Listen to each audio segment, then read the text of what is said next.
Hello, and welcome to Scott's Odyssey. I just so happened to be traveling to Philadelphia International Airport to pick up my daughter when I found myself turned around on some godforsaken mud island. And well, yep, that's where we are. Mud Island at the Fort Island Battery, now known as Fort Mifflin. See you in a minute.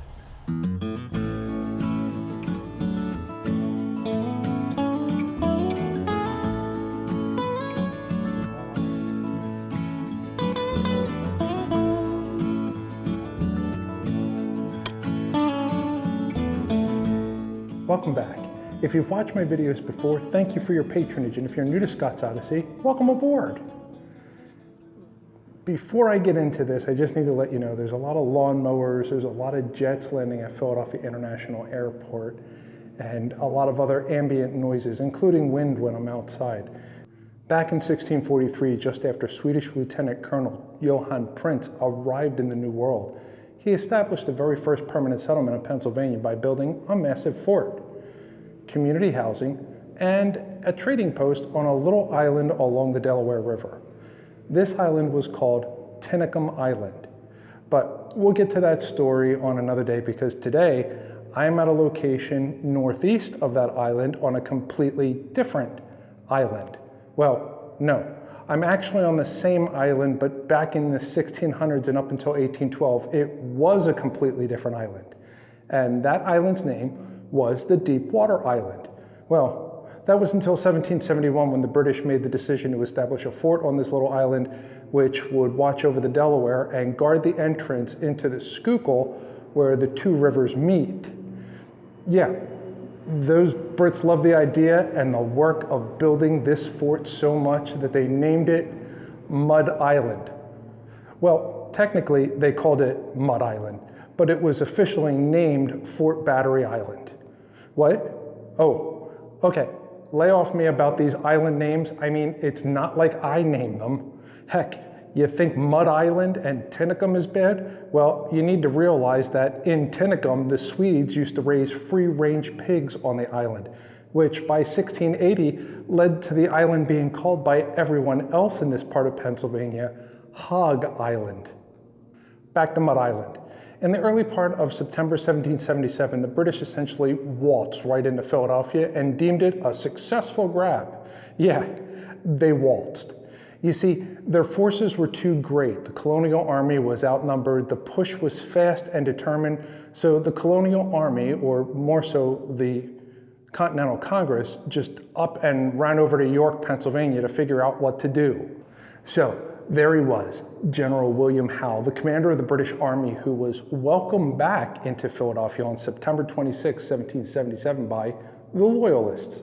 The downside was that General Howe was currently in a situation of being surrounded and extremely low on food, clothing, and most importantly, munitions as he sat on his high and mighty chair in Philadelphia.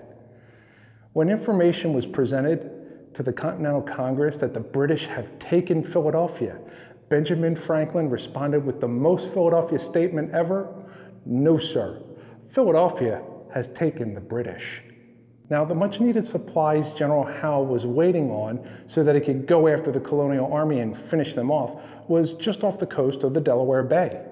They were waiting patiently, and then General Howe gave them the order to sail up to Philadelphia and deliver the supplies. The problem was that the colonial army had already secured the Mud Island fort back in 1772 and actually had to complete the repairs and, for that matter, finish building the fort, which they accomplished by 1775. And I guess General Howe didn't get the memo. So here we are, September of 1777. Philadelphia has fallen to the British, and the British need supplies from ships just off the coast of the Delaware Bay, getting ready to go up the Delaware River and pass a fort that has been garrisoned by as many as 200 colonial army soldiers, who at this time were really pissed because they lost Philly. The commanding officer of the fort was Lieutenant Colonel Samuel Smith, who had just 2 weeks prior served at the Battle of Brandywine. Well, now General Howe had gotten the memo, and this caused a delay in transport of much-needed supplies, but gave him a chance to build up forces surrounding the fort. In the beginning of October, the fort had upped its garrison to 300 troops, and the British decided to move in quickly. Directly west of Mud Island was another, more terra firma island called Province Island, where the British had set up 5 batteries less than 500 yards away from the fort and unleashed a hellacious cannonade of artillery on the Mud Island. The onslaught continued for 5 weeks. 5 weeks of a back and forth that at no time was showing any potential advancement or retreat. General Howe was now in over his head. Winter was on his heels and he was out of food, clothing, munitions, and well, time.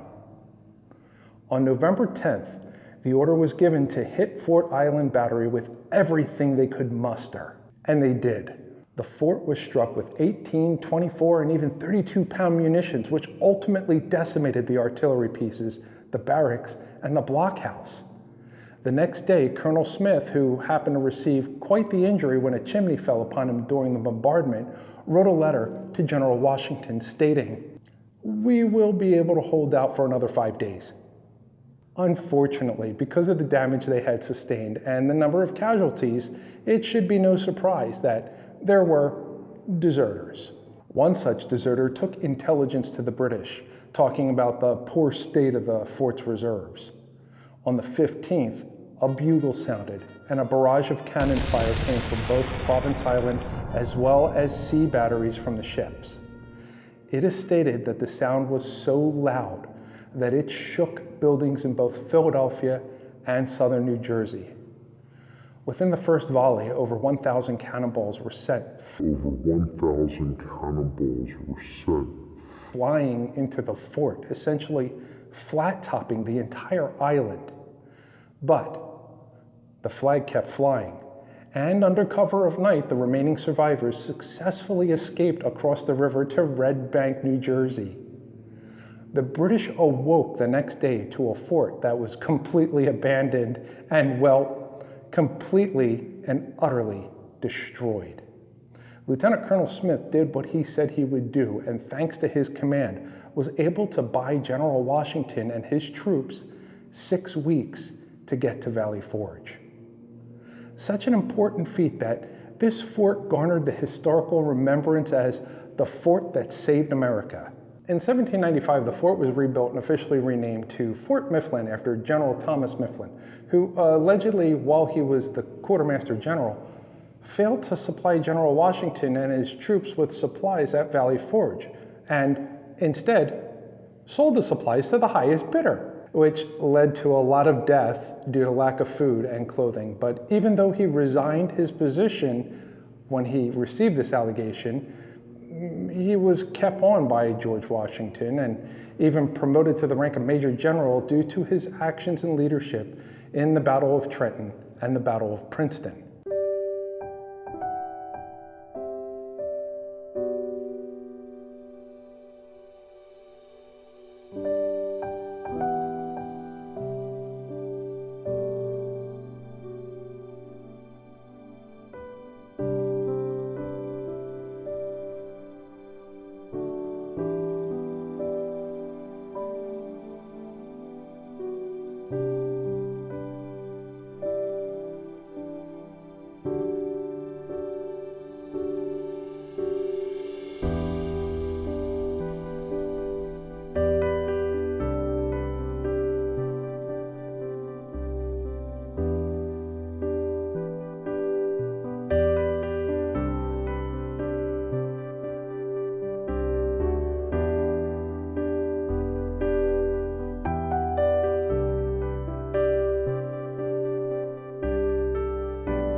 Now, the Revolutionary War was over, but Fort Mifflin's job was just beginning.